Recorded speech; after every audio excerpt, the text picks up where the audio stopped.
Construction éducative, architecturale, artistique, sociale et politique, en lien avec la psychologie de l'enfant de chaque époque, elle a permis de surveiller, d'éduquer, d'autonomiser des millions d'enfants dans le monde. Voici l'histoire de l'ère de jeu, du simple bac à sable au design avant-gardiste les plus fous. Quand est-ce que ça ouvre ? Dans les années 1880, des sociétés philanthropiques de l'Est américain constatent que les enfants d'ouvriers ou issus de l'immigration ont des conditions de vie terribles et traînent dans les rues. Ces sociétés créent alors des terrains dédiés aux enfants. L'objectif est éducatif, ludique. Mais c'est aussi un moyen d'apprendre aux enfants à respecter des règles, pour en faire de futurs travailleurs. Au-dessus de 7 ans, ils jouent à des jeux collectifs sous la direction d'un adulte. Mais considérant qu'on ne peut pas apporter de valeur éducative à des enfants plus jeunes, les plus petits jouent seuls. Bac à sable, toboggan, balançoire, tourniquet. En écho à la théorie de la récapitulation du biologiste allemand Ernst Haeckel, pour qui le développement de l'enfant reproduit le développement de notre espèce. L'enfant doit passer par des stades. L'idée, c'est que il faut respecter l'ordre de passage de ces stades et les éléments de jeu permettent de passer tous ces stades. Donc en fait, ça semble assez caricatural, hein, mais c'est ce qui est expliqué dans les textes de ces pères fondateurs.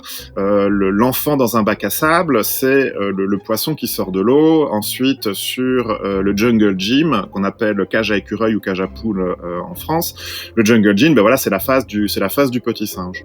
Cette théorie influence le mobilier des aires de jeu jusqu'à la Seconde Guerre mondiale, jusqu'à ce qu'un américano-japonais en révolutionne le design. Isamu Noguchi, artiste et designer, a complètement modifié les formes puis les fonctions du mobilier des playgrounds. Il a fait un certain nombre de projets qui étaient véritablement révolutionnaires parce que l'idée, c'était de proposer à l'enfant un environnement riche et la richesse la qualité du jeu de l'enfant était fonction de la richesse de son environnement. Peu de ces projets ont vu le jour. Mais il a inspiré toute une génération de concepteurs d'aires de jeu à la fin des années 60. Cette génération a laissé une grande place à l'art dans les constructions pour enfants, avec l'idée qu'un univers abstrait favorise l'imagination et la créativité. Les concepts autour de la psychologie de l'enfant ont évolué, et le jeu de l'enfant est pensé comme spontané. Il suffit de lui proposer des formes pour qu'il invente des gestes, des jeux, des histoires. C'est une époque où, dans un certain nombre de pays occidentaux, des designers, des architectes ou des artistes vont imaginer des aires de jeu aux formes complètement nouvelles, complètement radicales.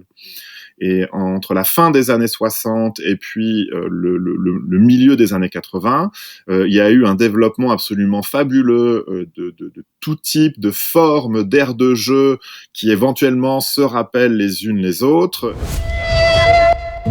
En France, ce sont des pionniers, comme les Simonets, un couple d'artistes qui a métamorphosé les aires de jeu, ou Groupe Ludique, qui a créé plus de 200 aires de jeu dans des villages vacances, avec des formes audacieuses, géométriques ou abstraites. Des architectes comme Émile Ayo investissent également le design de ces terrains de jeu. Il ne faut pas que les choses soient faites pour les enfants et pour le jeu. Sinon, le jeu devient un exercice, ça devient quelque chose qui est le contraire même de la démarche aventureuse du jeu. C'est cette même petite part, non pas de danger, mais de singularité qui les distrait. Il y a une explosion à cette époque-là d'aires de jeu aux formes complètement nouvelles, qui sont liées aussi à la maîtrise de la matière plastique, qui sont éventuellement produits en série, qui ont beaucoup de succès et surtout qui, à l'époque, ne sont pas contraints par des règles de sécurité. Parce que ce qui est absolument passionnant, c'est que cette génération de concepteurs d'aires de jeu défriche un nouveau terrain. Dans les années 80-90, des accidents, dont certains mortels, poussent les législateurs à établir des normes de sécurité. Sol mou absorbant les chocs, forme lisse, arrondie, normes strictes. L'aire de jeu s'est standardisée, laissant moins de place à l'aventure et l'imagination. Les enfants sont aujourd'hui le plus souvent sous la surveillance de leurs parents, pour qui l'aire de jeu est devenu un lieu de rencontre et de socialisation.